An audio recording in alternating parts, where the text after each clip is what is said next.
You feel good? And remarkably, the answer might actually be yes. That's the goal. You might want to live long, but even more important, you want to live well. Good afternoon. What a great conference it's been. One of the key messages I've guessed that we're taking home is that life is full of ups and downs. There's no such thing as the perfect life. And yet, my experiences suggest that perfectionism is on the increase.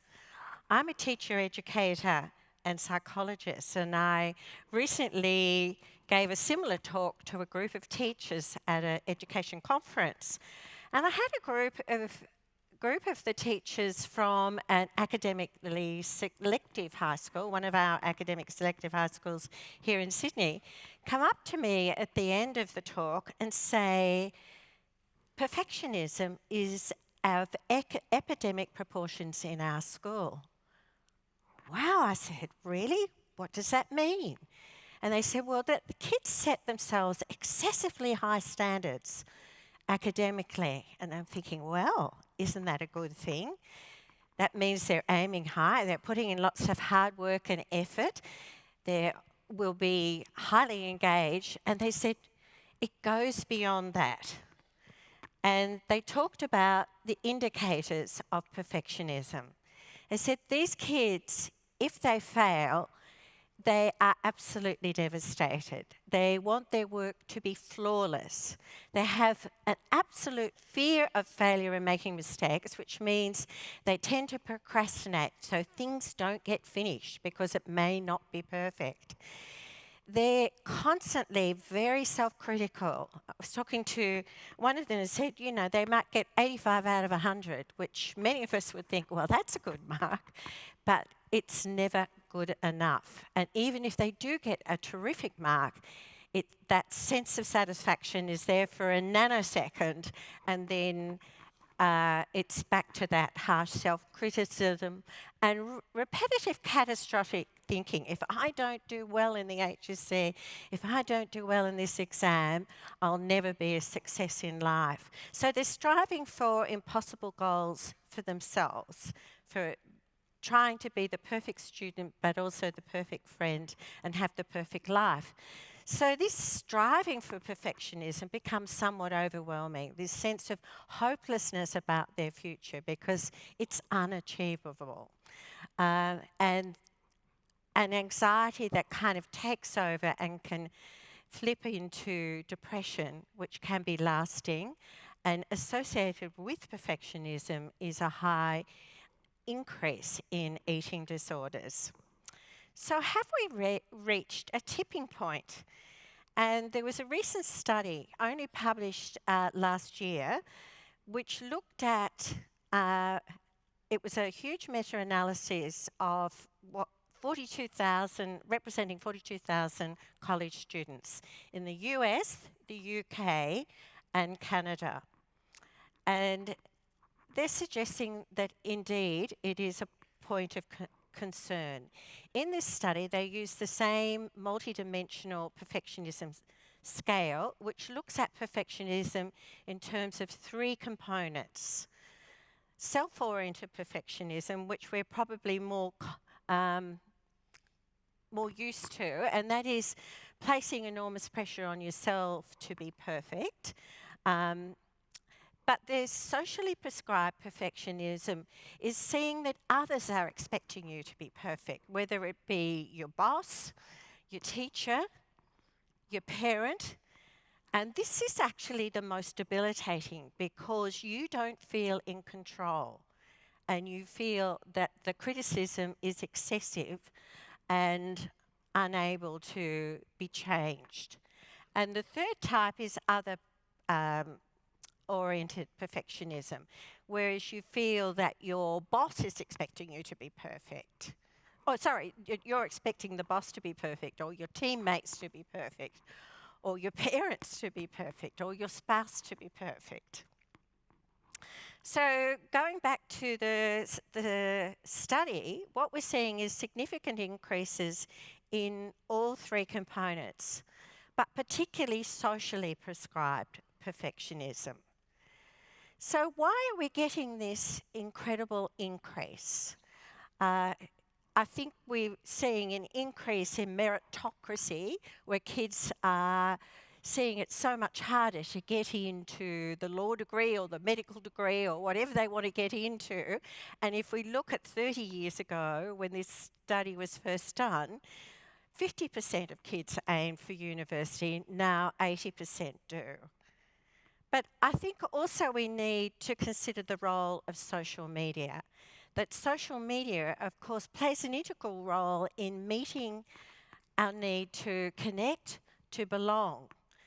But think about social media sites such as Instagram, and this really blows me away, this data, which says that there are 400 million monthly users, 800 million images are uploaded daily, and 4.2 billion likes every 24 hours.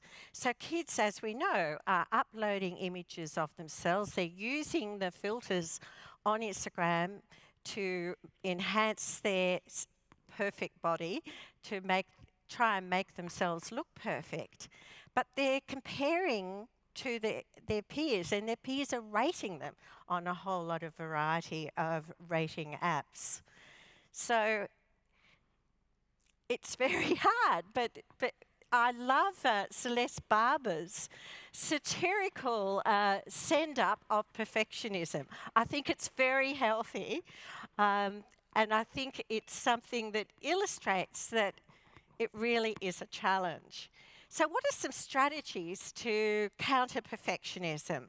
I think the key message is it's okay to make mistakes, to fail. I like this slide because it reminds us that when we look at other people's success, it's often just the tip of the iceberg. And what we haven't seen is all the hard work that's gone into achieving that success. The discipline, the mistakes, the failures, and the support network that they've had to get to that point. When working with students, I always think it's useful to remind them of some people that are famous in terms of their success, but to know that they actually have met lots of setbacks along the way, like J.K. Rowling, who was knocked back 12 times before Harry Potter and the Philosopher's Stone was accepted. I bet her publishers, those 12 publishers, are still kicking themselves. Or what about Sam Kerr on the weekend, who missed the winning shot? I think it's interesting that she says, I feel I let everyone down, in her interview that I saw. So, and I think that self-criticism is actually natural and a healthy response, but she does have hope. She says, we'll learn from this mistake and we'll come back stronger. Or what about Alexander Fleming? He was passionate about trying to manage bacteria and eradicate Staphylococcus bacteria. And while he was experimenting, he forgot to do the washing up, left the petri dishes out overnight, and when he woke up in the morning, he noticed mold had circled around on the dishes, and where the mold was, the bacteria had been destroyed. And of course, that was the beginning of the development of penicillin, which I imagine all our families have used at some time in our lives. Or what about Spencer Silver? He was charged by 3M, who he was working for at the time, to come up with a super strong glue. And what he came up with was a super weak glue that stuck to things, but of course you could peel it off. So it was shelved until Arthur Fry, his colleague, 4 years later, was in a church choir, and he kept losing his place in the hymn book. And then he remembered Silver's super weak glue, and that was the development of Post-its, which I'm sure we've all used and is one of the most popular stationery items in the world today. And perhaps my favourite story is Jessica Watson.